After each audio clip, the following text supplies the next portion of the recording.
Halo, selamat datang di channel Steve Steve. Dan di video kali ini gue mau bahas satu handphone dari Samsung. Ya, ini flagshipnya Samsung tahun lalu. Di tahun 2019, ini adalah Samsung Galaxy Note 10 Plus. Ya, Samsung Galaxy Note 10 Plus. Ya, ini memang flagship di tahun 2019. Kalau sekarang kan udah keluar yang Samsung Note 20 sama Note 20 Ultra. Tapi apakah Samsung Galaxy Note 10 Plus ini masih layak dipakai di tahun 2020? Ya, tentu jawabannya masih sangat layak dong, karena masih setahun umurnya. Tapi, apakah kita perlu upgrade dari Samsung Galaxy Note 10 ke Samsung Galaxy Note 20? Berikut ulasannya. Oke, pertama kita mulai dulu dari desainnya. Nah, untuk desain handphone ini itu, wow, ini keren banget. Gue suka banget desain handphone ini. Kalau megang handphone ini tuh kayak rasa pengen megang terus loh. Materialnya itu solid banget. Dia belakangnya dari kaca, proteksinya Corning Gorilla Glass 6. Kameranya juga ukurannya profesional. Kameranya juga ukurannya proporsional. Terus depannya ini layarnya itu kayak serasa nggak ada tepinya loh, nggak ada bezelnya. Ya, tetap ada bezelnya sih, cuma kecil. Terus untuk kamera depannya dia pakainya model tipe punch hole. Jadi di tengah-tengah situ ya nggak masalah sih gua sih. Terus untuk fingerprintnya itu ada di dalam layar. Untuk kecepatan fingerprintnya juga ya lumayan lah, nggak lama banget atau nggak cepet banget, standar aja sih. Terus untuk di bagian bawah ini tentu saja ada kehadiran S Pen yang menjadi jati diri dari Samsung Galaxy Note. Nah, S Pen-nya pun ini dia bisa jadi remote untuk kameranya. Terus di bagian bawahnya ini ada grill speaker, terus ada USB Type-C, terus ada mikrofon. Nah, untuk bagian sisi sininya, itu bagian kiri, itu ada tombol Bixby atau power, terus ada tombol volume. Nah, untuk tombol power ini, dia bisa dipilih ya, tadi ya, antara Bixby atau on-off. Ya, tentu saja pasti kita pilihnya on-off. Oke, kenapa Bixby kita pakai jarang? Karena mungkin nggak ada bahasa Indonesianya ya. Jadi Samsung kita nggak pakai Bixby karena mungkin nggak ada bahasa Indonesianya. Jadi bolehlah nanti dikembangkan lebih cepat untuk ada bahasa Indonesianya supaya kita juga bisa pakai. Terus untuk bagian atasnya ini ada SIM card tray. Nah, untuk khusus Samsung Galaxy Note 10 Plus dia dual SIM hybrid. Jadi bisa pakai micro SD. Nah, bagian atas kecilnya ini di sampingnya SIM card tray ada lubang kecil. Nah, itu sebenarnya speaker. Jadi karena speaker halonya ini di atas nggak ada, dia memindahkan speakernya ke atas ini. Dan ini pinter banget. Ya, gue mesti akuin ini ide yang bagus. Karena kita nelpon juga kan begini. Kita pasti kenain ini ke telinga kita. Dan itu kedengaran jelas. Oke, terus sampingnya lagi ada mikrofon. Terus samping kanannya ini polos aja, nggak ada apa-apa. Oke, itu untuk seputar desain. Dan tentu saja S Pen ini yang membuat sangat ketagihan.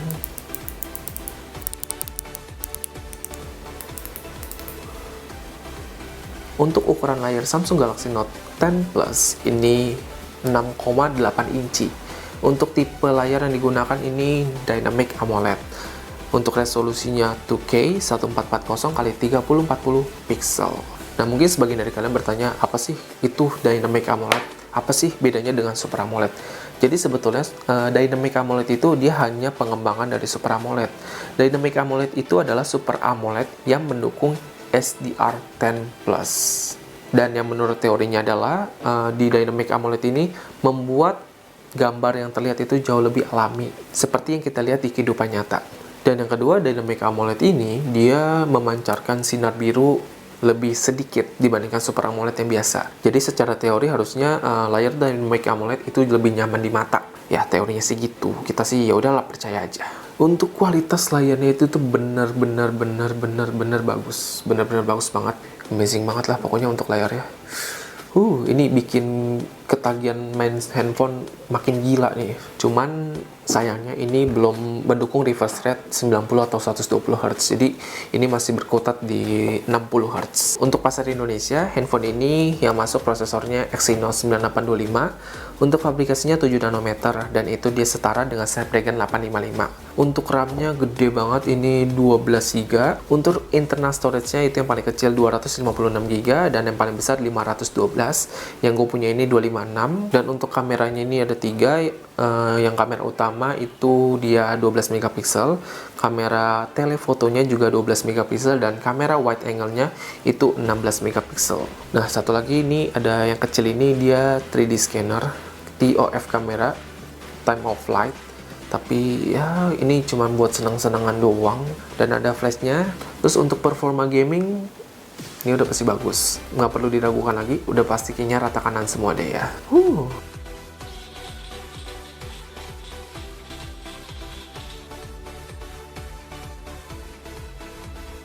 Nah, untuk baterainya ini 4300 mAh. Untuk charger yang kita dapat dari bawaan sini itu dia 25 watt, tapi menurut GSM Arena dia support 45 watt. Tapi kita harus beli charger 45 wattnya terpisah. Gue pernah lihat review di YouTube yang orang coba 45 watt, kayaknya nggak beda jauh deh sama yang 25. Kayaknya sayang deh kalau beli 45 watt. Udah gitu pasti mahal sih kalau barang Samsung. Untuk daya tahan baterainya ini sebenarnya kategorinya biasa aja sih. Awet banget enggak, boros banget juga enggak. Jadi ya standar aja sih. Kalau orang yang makanya cuman kayak chatting-chattingan atau sesekali game atau YouTube, dan ya gua rasa seharian masih bisa tahan. Dan untuk durasi ngecasnya sendiri itu sekitar ya 1 jam 10 menit sampai 1 jam 20 menit lah. Kalau kita berbicara tentang Galaxy Note, itu pasti akan berbicara tentang S Pen. Samsung Galaxy Note adalah S Pen. Dan ini adalah beberapa fitur yang gue suka dari S Pen. Yang nomor satu tentu saja buat nyatet-nyatet ya. Itu kayak feel-nya ini enak banget, dan ini kayak ada pernya gitu di sini. Jadi kalau kita ngetik di sini kayak ada jut jut jut gitu. Terus kalau kita lagi baca artikel yang bahasa Inggris, itu kita bisa langsung translatein di situ. Itu juga keren banget. Terus ada fitur juga Smart Select, itu juga enak banget. Kalau misalkan gue mau nge-screenshot, itu nggak usah satu layar full, jadi bisa langsung hanya beberapa bagian yang gue mau aja. Ya sebenarnya bisa juga sih di screenshot biasa, cuman dipotong gitu. Cuman kan kalau dengan Smart Select lebih enak gitu, dan lebih cepat juga. Dan fitur yang sekarang ini lagi gue suka adalah fitur yang air gesture-nya ini. Ya.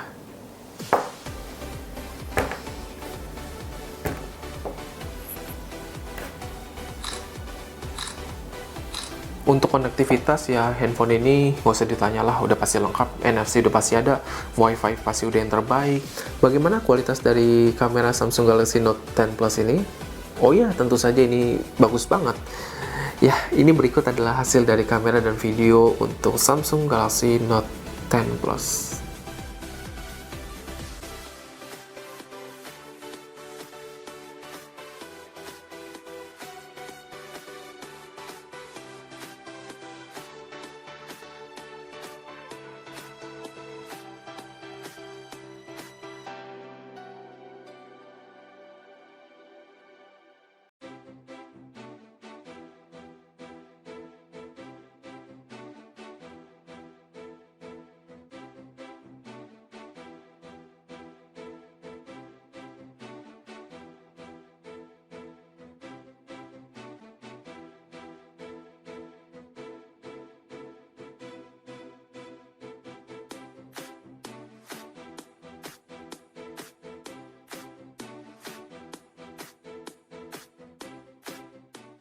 Ya, ini adalah hasil kamera depan dari Samsung Galaxy Note 10 Plus. Dan ini ada S Pen, dan gue suka banget kehadiran S Pen ini.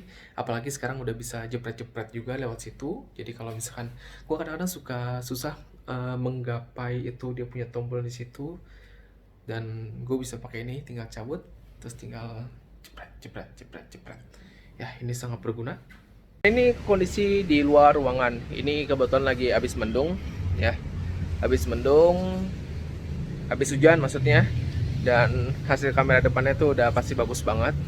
Halo, ini adalah hasil dari kamera Samsung Galaxy Note 10 Plus di mode biasa, dan ini mode lebarnya.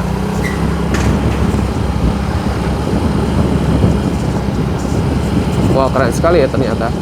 Ini dengan status menggunakan earphone, jadi tidak menggunakan kamera mic bawaannya. Kalau misalkan di zoom jauh seperti ini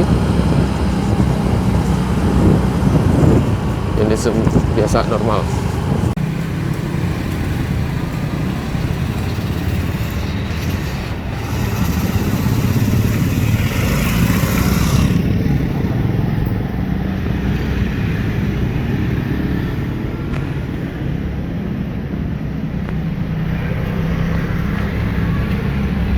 Halo guys, ini adalah salah satu fitur yang cukup keren yang ada di Samsung Galaxy Note 10. Di Note 20 pasti ada.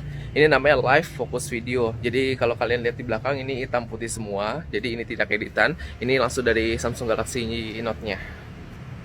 Dalam mode Live Focus Video ini ada beberapa mode. Kalau yang tadi itu yang hitam putih, kalau sekarang kayak efek TV rusak gitu. Ini keren juga sih, keren banget. Nah, kalau ini mode yang kayaknya akan lebih kepake dibandingkan yang tadi dua itu, yang mode hitam putih atau TV rusak. Ini bikin belakangnya doang jadi blur, tapi blurnya juga jadi nggak berlebihan. Tapi intensitas blurnya sebenarnya juga bisa diatur sih. Oke, kita semua tahu kalau misalkan IG Story di iPhone jauh lebih baik dibandingkan di Android ya, karena memang iPhone tipenya juga cuma sedikit dan itu lebih memudahkan si Instagram untuk mengembangkan aplikasinya untuk khusus iPhone dibandingkan untuk Android, karena Android itu banyak banget. Tapi untuk khusus Samsung Galaxy Note 10 ini, sebenarnya udah dari Note 9 sih. Itu ada salah satu fitur di kameranya, itu dedicated, itu untuk Instagram doang. Nah, harusnya sih ini jauh lebih baik ya. Harusnya sih lebih baik ya, karena eksklusif gitulah. Mungkin ya Samsung mengerti lah kalau Android itu jelek. Di IG Story-nya akhirnya dia kerjasama dengan Instagram untuk membuat IG Story-nya lebih baik. Nah, ini gua coba ngetes apakah hasilnya baik atau enggak. Tapi kalau dari suara sih kayaknya akan terdengar jelas, karena ini juga mikrofonnya bagus. Handphone mahal pasti bagus lah mikrofonnya. Oke, jadi kalau mau kalian cari handphone yang IG Story-nya bagus, pilih Samsung Note. Itu kayak marketing gua.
Oke, jadi sekian video untuk review dari Samsung Galaxy Note 10 Plus. Like video ini jika kalian suka, dislike aja kalau kalian nggak suka, dan kita kembali lagi di video berikutnya. Yuk!